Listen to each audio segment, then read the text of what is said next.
Je suis contente d'être avec vous ce matin. Je vous salue chacun qui est ici, sur Zoom et aussi sur le net. Que Dieu nous bénisse tous. Il nous a accordé de passer cette semaine en bien et nous sommes contents d'être là. Gloire à lui. Alors, nous venons d'entendre une histoire sur festin, mais là, nous allons nous rendre à un mariage. Aujourd'hui, nous parlons de mariage et de réception de mariage. Et lorsque deux amoureux décident de se marier, ils se préparent pour ce grand jour, n'est-ce pas? Et généralement, il y a un certain enthousiasme autour de cette préparation de mariage. Elle ne se fait pas comme ça en un claquement de doigts. Ça demande un peu de temps. Donc, selon les cultures, les modalités seront différentes, mais en général, les fiancés, les proches parents et amis s'impliquent pour que tout soit bien organisé pour ce jour mémorable.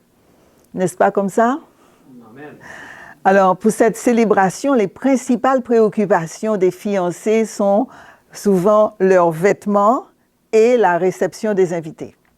Et je me suis laissé dire que la plupart des personnes aimaient les célébrations de mariage pour la joie partagée ce jour-là et pour la dégustation d'un repas de fête.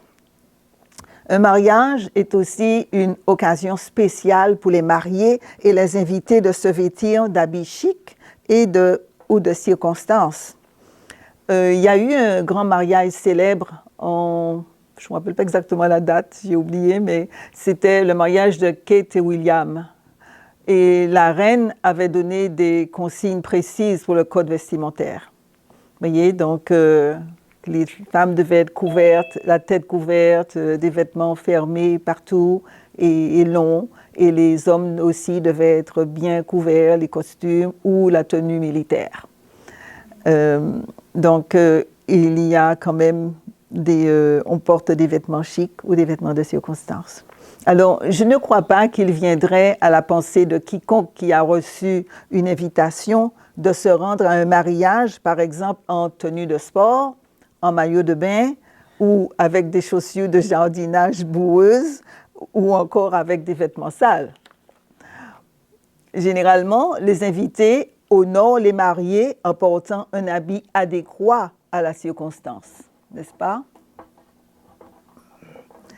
Avons-nous reçu une invitation très spéciale récemment? Comment nous préparons-nous? Quelle est l'importance de l'habit de noces? De quel habit allons-nous nous vêtir pour les noces? Dans cette préparation, nous tenterons de répondre à ces questions. Donc, que l'Esprit de Dieu nous remplisse de sa présence, nous éclaire et que Dieu puisse nous parler individuellement à chacun et pour qu'on apprenne ce qu'il a à nous dire au nom de Jésus. Avez-vous reçu une invitation de noces très spéciale récemment? Dans Matthieu 22, 11 et 12, les versets qu'on vient de lire, il est question de la parabole des noces. Et dans cette parabole sont illustrées l'invitation évangélique, son rejet par le peuple juif et l'appel de la grâce adressé aux Juifs, aux gentils. Donc, le peuple juif d'abord, ensuite les gentils.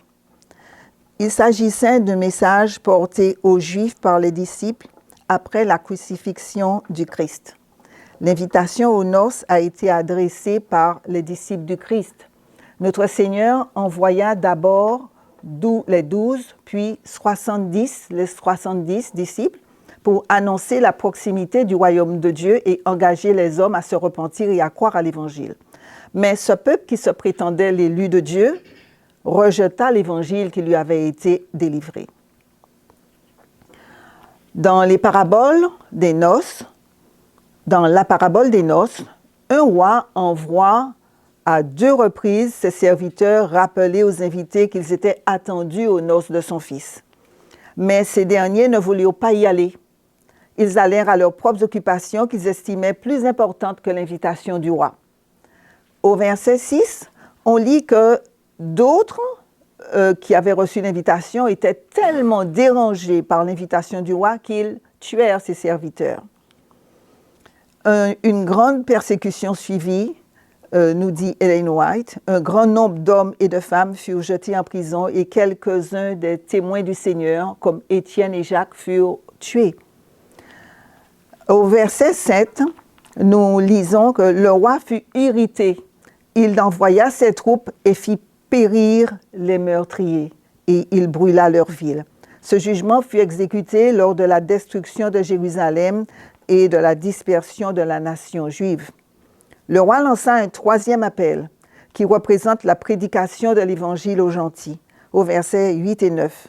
Alors il dit à ses serviteurs, « Les noces sont prêtes, mais les conviés n'en étaient pas dignes. Allez donc dans les carrefours et appelez aux noces tous ceux que vous trouverez. » Et les serviteurs ramenèrent un grand nombre de conviés et la salle de noces fut pleine. Selon l'esprit de prophétie, les premiers conviés n'avaient pas cru devoir abandonner le plus petit avantage pour répondre à l'invitation du roi. Mais parmi ceux qui se sont rendus aux noces, se trouvaient aussi des êtres guidés par l'intérêt personnel, n'ayant en vue que les mets de la table royale, sans la moindre pensée d'honorer le monarque. Donc, comment se préparer pour les noces? Non, c'est ici.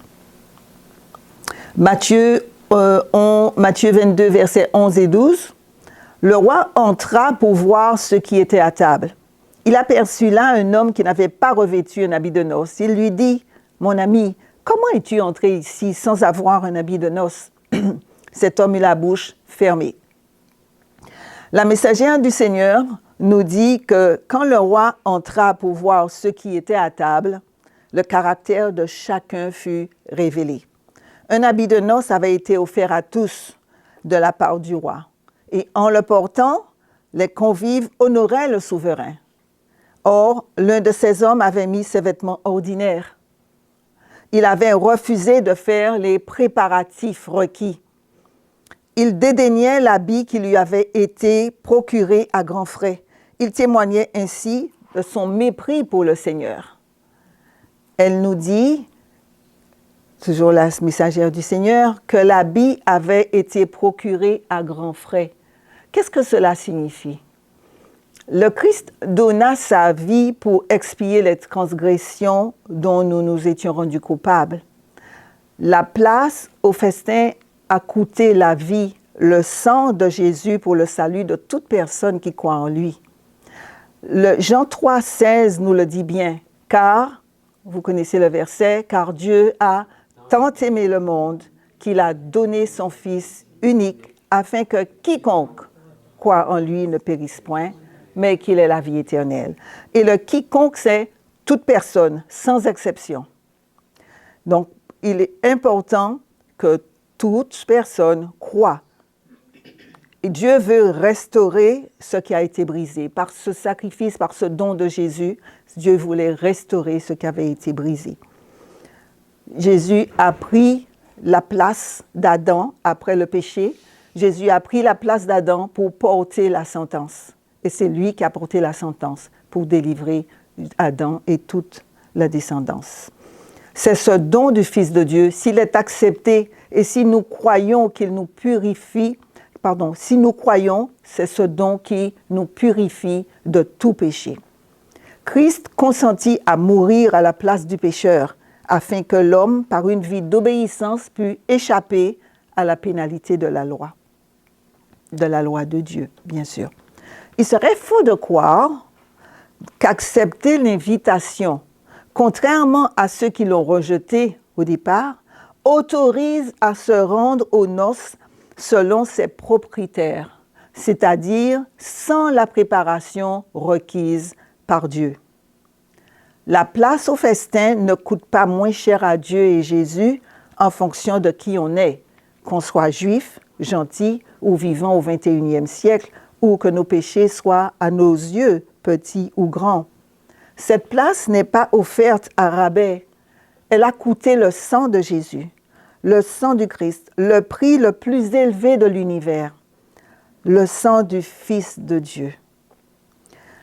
Il suffit pour nous seulement de croire et de l'accepter. Elle a coûté le même prix à Jésus, sa mort sur la croix, son sang pour le salut de quiconque croit. Amen. Imaginez quiconque, quelle que soit la personne, c'est le même prix, le sang du Christ qui a coulé pour sauver, quel que soit, qui qu'on soit. Le prix de la place a déjà été payé. Par conséquent, accepter Jésus, c'est l'accepter dans son entièreté, c'est-à-dire avec toute sa parole, et c'est lui obéir. Si vous m'aimez, gardez mes commandements, nous a dit Jésus. Ainsi, accepter l'invitation des noces implique que quiconque, toute personne, se conforme aux conditions d'entrée dans la salle de noces, c'est-à-dire qu'elle obéira à tous les commandements de Dieu pour être revêtue de l'habit de noces fourni par Dieu lui-même.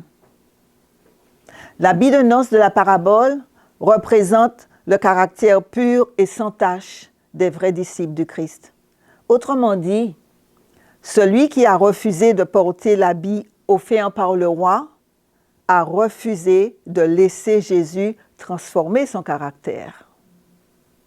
Donc, nous nous rendons bien compte qu'accepter la transformation de notre caractère est la préparation nécessaire pour assister au festin et que ceux qui la négligent ne seront pas admis à ce festin. Dans la parabole, toujours dans la parabole des noces, qu'a fait le roi à ce convive qui n'avait pas jugé nécessaire d'accepter de revêtir l'habit offert par lui? Donc, par ce convive, qu'est-ce que le roi a fait à ce convive qui avait refusé de se préparer? Les habits offerts, l'habit que l'homme n'avait pas porté, était un habit offert gratuitement à l'entrée de la salle, nous dit la messagère du Seigneur. Il a refusé de se conformer à la demande du roi en refusant cet habit. Ce refus lui a coûté d'être jeté dehors. Le roi entra pour voir ceux qui étaient à table et il aperçut là un homme qui n'avait pas revêtu le vêtement de noces.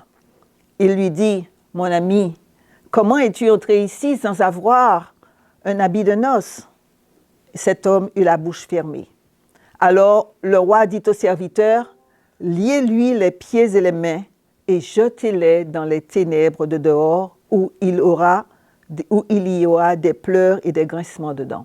Car il y a beaucoup d'appelés, mais peu d'élus. » Beaucoup se disent chrétiens et se réclament des bénédictions de l'Évangile, mais ne recherchent point la transformation de leur caractère et ne se repentent pas de leurs péchés. Ils caressent encore leur tendance au mal, qu'elle soit héréditaire ou cultivée, nous dit la messagère du Seigneur. C'est pour ces raisons que quiconque croit pouvoir participer à ce festin de noces avec ses mauvaises habitudes, son caractère non transformé, ses croyances erronées, se trompe lourdement. Un caractère amélioré ne suffit pas. C'est un caractère transformé qui plaît à Dieu. Ne croyons pas que nous pouvons forcer la main de Dieu pour qu'il nous accepte sans l'habit adéquat aux noces. Dieu ne se conformera pas à nous, à nos fausses croyances, à nos cœurs partagés. Il ne le fera pas. Parlant de ce convive qui était dans la salle sans l'habit de noces, la parabole est claire. Le verset 13 nous dit, « Alors le roi dit au serviteur, liez-lui les pieds et les mains et jetez-les dans les ténèbres du dehors où il y aura des pleurs et des grincements de dents. » Dans le livre Les paraboles de Jésus, nous lisons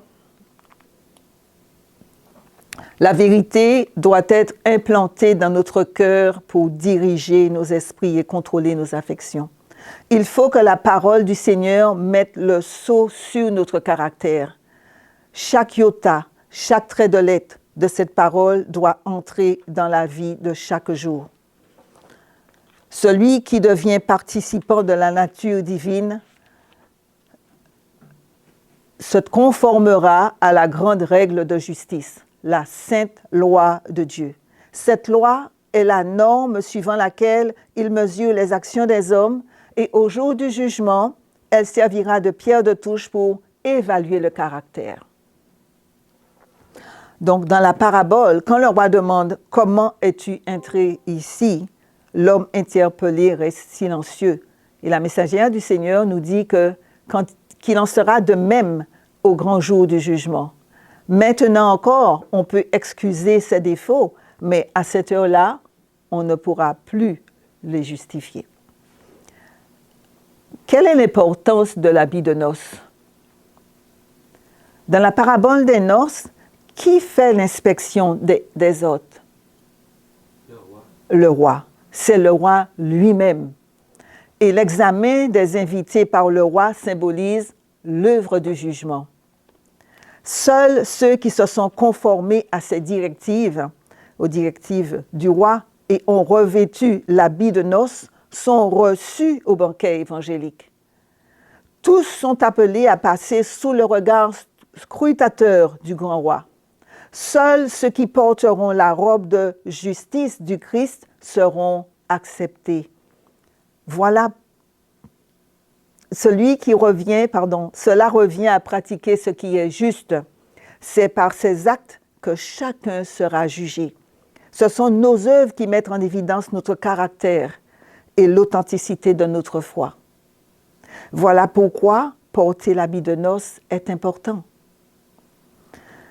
Le vêtement des noces représente la justice du Christ, par conséquent, le refuser ce vêtement, signifie rejeter les qualités qui qualifient les hommes pour devenir des fils et des filles de Dieu.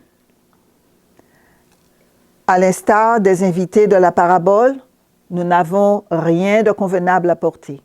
Nous ne sommes acceptables en présence du Dieu Tout-Puissant que revêtus de la parfaite justice de Jésus-Christ, par la vertu de ses mérites. C'est ce vêtement blanc que les chrétiens sont invités à acquérir. Et c'est ce que nous dit donc la servante du Seigneur. De quel habit maintenant allons-nous nous vêtir pour ces noces? Comme les invités de la parabole des noces, notre réalité est bien la même. Nous n'avons rien de convenable à porter. Nos vêtements sont soit très quelconques ou soit sales. Que fait Dieu de nos vêtements sales? Zacharie dit que Dieu lui a donné une vision à ce sujet. Nous allons lire Zacharie 3, versets 1 à 5. Zacharie dit ceci. « Il me fit voir Josué, le souverain sacrificateur, debout devant l'ange de l'Éternel, et Satan qui se tenait à sa droite pour l'accuser. L'Éternel dit à Satan, « Que l'Éternel te réprime, Satan, que l'Éternel te réprime, lui qui a choisi Jérusalem. N'est-ce pas là un tison arraché au feu? Or, Josué était couvert de vêtements sales, et il se tenait debout devant l'ange. L'ange, prenant la parole, dit à ceux qui étaient devant lui, « Ôtez-lui les vêtements sales. »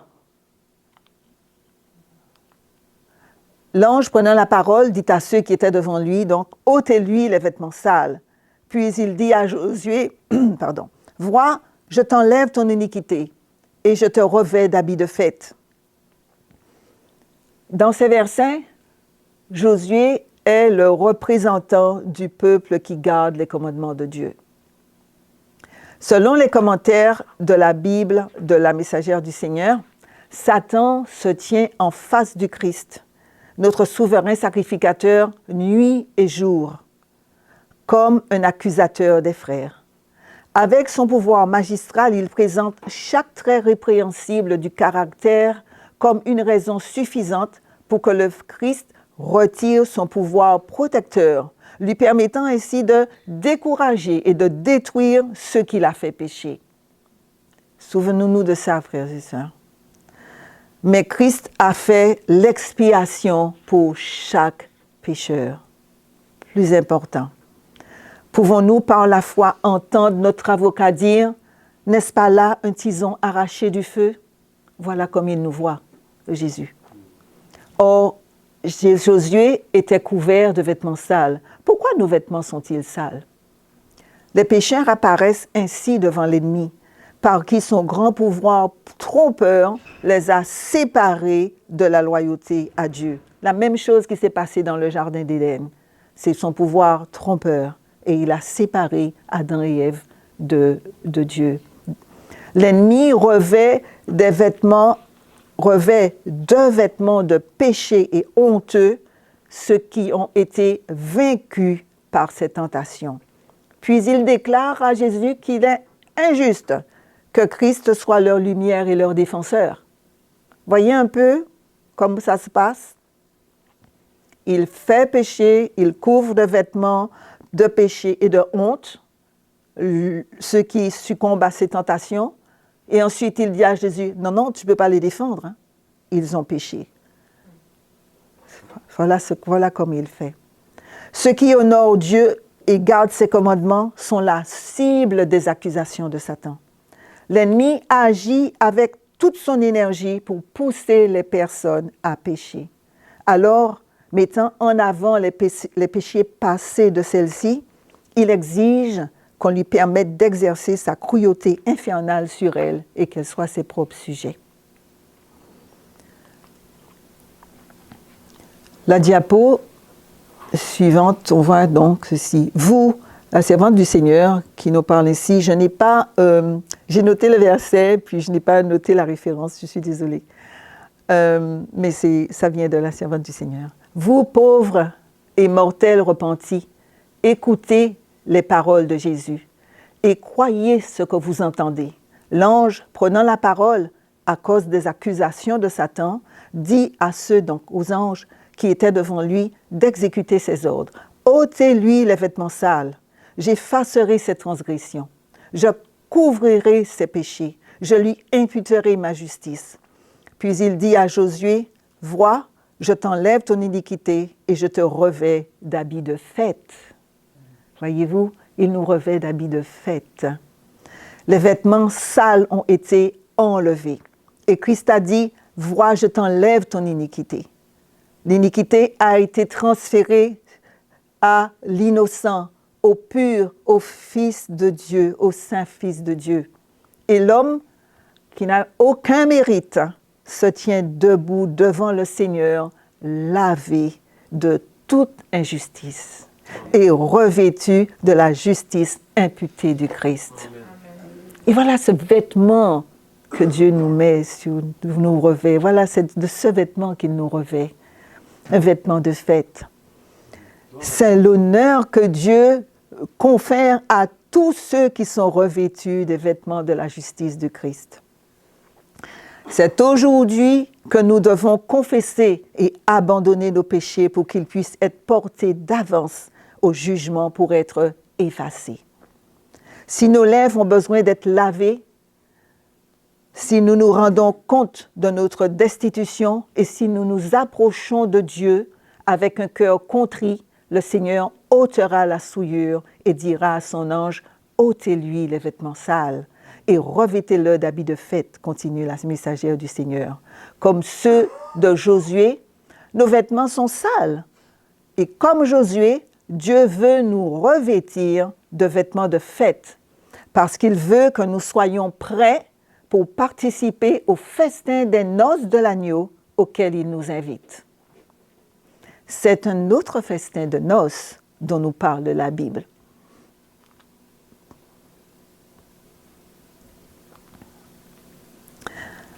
Et j'entendis comme une voix d'une foule nombreuse, comme un bruit de grosses eaux, comme un bruit de fort tonnerre disant « Alléluia » car le Seigneur, notre Dieu Tout-Puissant, est entré dans son règne. Réjouissons-nous et soyons dans l'allégresse, donnons-lui gloire, car les noces de l'agneau sont venues et son épouse s'est préparée. Les noces de l'agneau sont venues et son épouse s'est préparée. Et il lui a été donné de se revêtir de fin lin éclatant, pur, car le fin lin ce sont les œuvres justes des saints. Les saints sont qui? Sont ceux qui sont semblables à la nature du Seigneur, car ils sont différents du monde. Ils sont semblables au Seigneur. Ils sont mis à part. Ils sont particuliers au Seigneur. Et l'ange me dit, écris, heureux, autrement dit, bénis ceux qui sont appelés, invités au festin des noces de l'agneau. Et il me dit, ces paroles sont les véritables paroles de Dieu. Il a été donné à l'Église, au peuple de Dieu, de se revêtir d'un fin lin éclatant, pur, sans tache, ni ride, ni rien de semblable.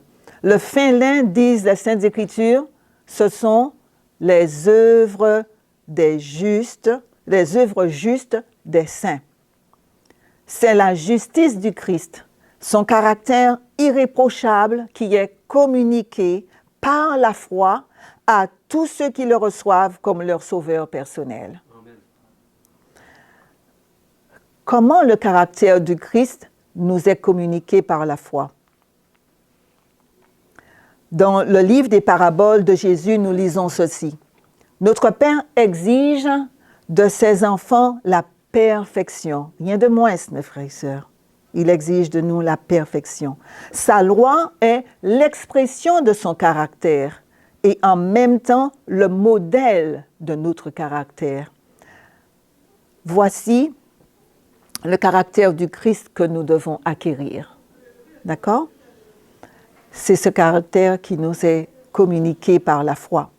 Cet idéal est présenté à chacun afin d'écarter de l'esprit humain tout malentendu sur la nature des sujets que le Seigneur recevra dans son royaume.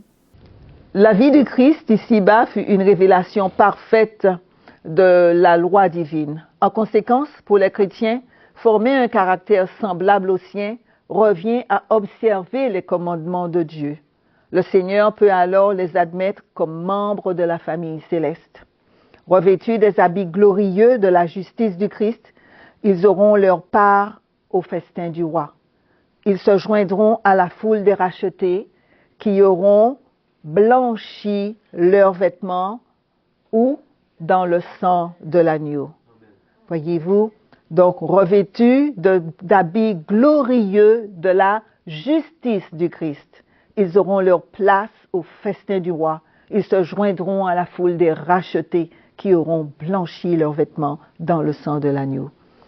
La vérité doit être implantée dans notre cœur pour diriger notre esprit et contrôler nos affections. Oui, frères et sœurs, c'est important de contrôler nos affections. C'est important pour nous de contrôler nos pensées, de contrôler nos pensées, nos désirs, nos actions, ce que nous faisons, ce que nous regardons, ce que nous écoutons.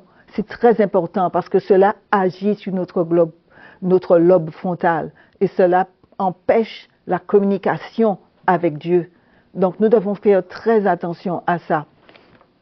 Nous devons vraiment demander à Dieu de contrôler nos affections, de nous diriger pour que notre esprit soit contrôlé, que nous puissions contrôler nos affections. Il faut que la parole du Seigneur, donc j'ai dit plutôt, mette son sceau sur nous. La Bible nous parle maintenant d'un autre vêtement dont l'homme se revêt. Quand nos premiers parents, là je vous ramène au début, dans Genèse, quand nos premiers parents ont été placés dans le jardin d'Éden, ils vivaient comment? Ils vivaient en harmonie parfaite avec la volonté de Dieu. Et toutes leurs affections se tournaient vers leur Père céleste. Quels étaient leurs vêtements à ce moment-là? La servante du Seigneur nous dit que ils étaient vêtus d'une belle et douce lumière, que c'était la lumière de Dieu, symbole de leurs vêtements, et c'était aussi une robe blanche de l'innocence. Cela représentait la robe blanche de l'innocence. Mais que s'est-il passé? Le péché est arrivé et le péché les sépara de l'Éternel et la lumière qui les entourait s'évanouit. Maintenant, se voyant comme ils sont, il nous dit qu'ils étaient honteux de leur nudité. Ils essayèrent de remplacer leurs vêtements célestes par quoi? Des feuilles de figuier qu'ils cousirent ensemble. Depuis le jour de la désobéissance de nos premiers parents, tous les transgresseurs de la loi divine ont utilisé eux aussi des feuilles de figuier pour cacher la nudité résultant de leur transgression.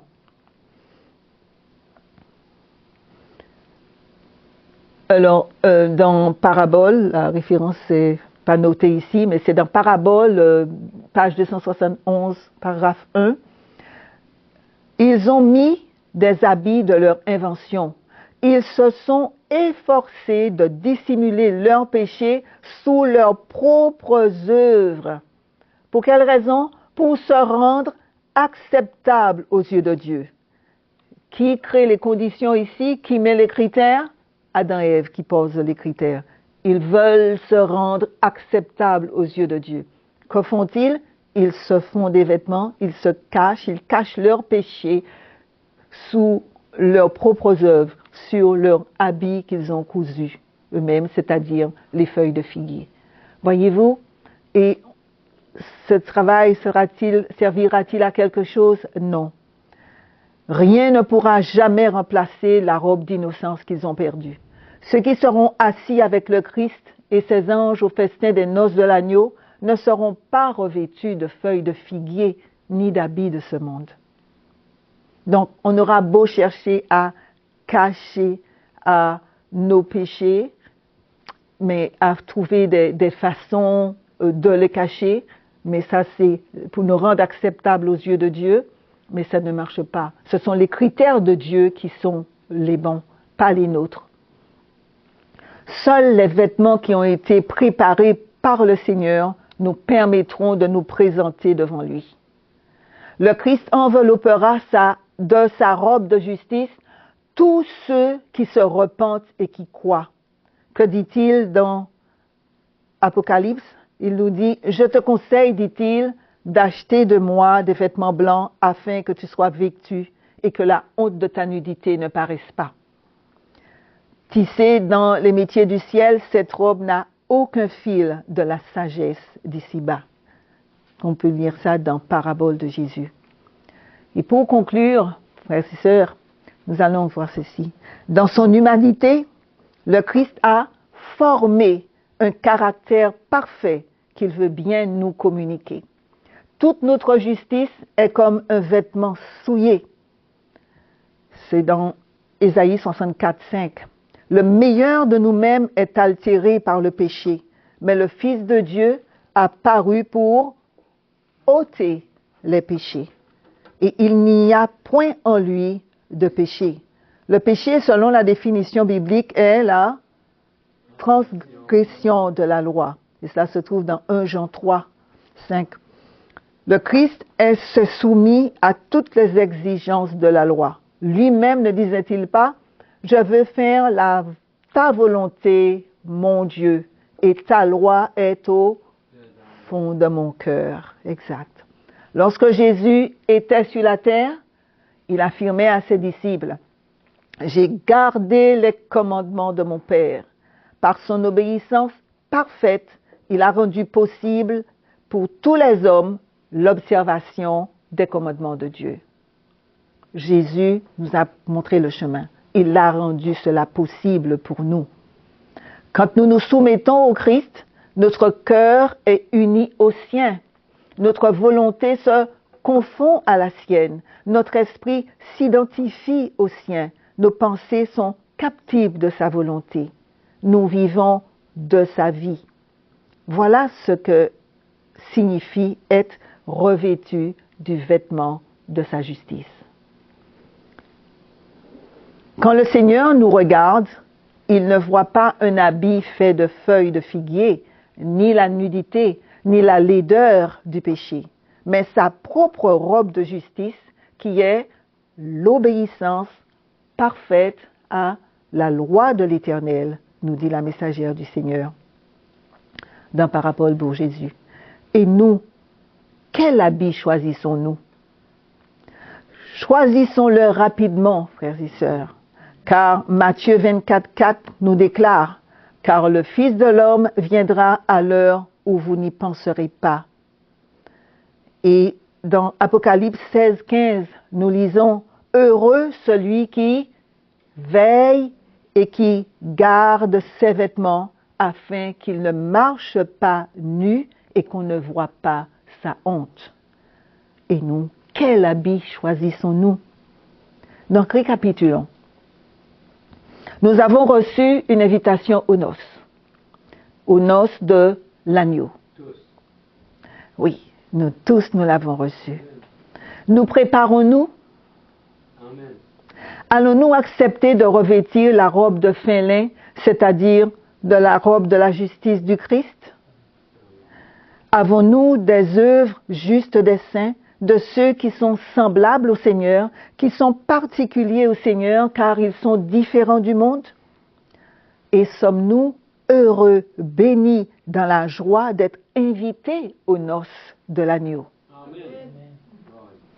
Un banquet a été préparé pour nous, frères et sœurs. Puisse l'Éternel nous trouver couverts de la robe de fin lin et éclatant, la robe de justice du Christ dans l'obéissance parfaite à sa loi. Le voulons-nous? Le veux-tu? Nous allons prier.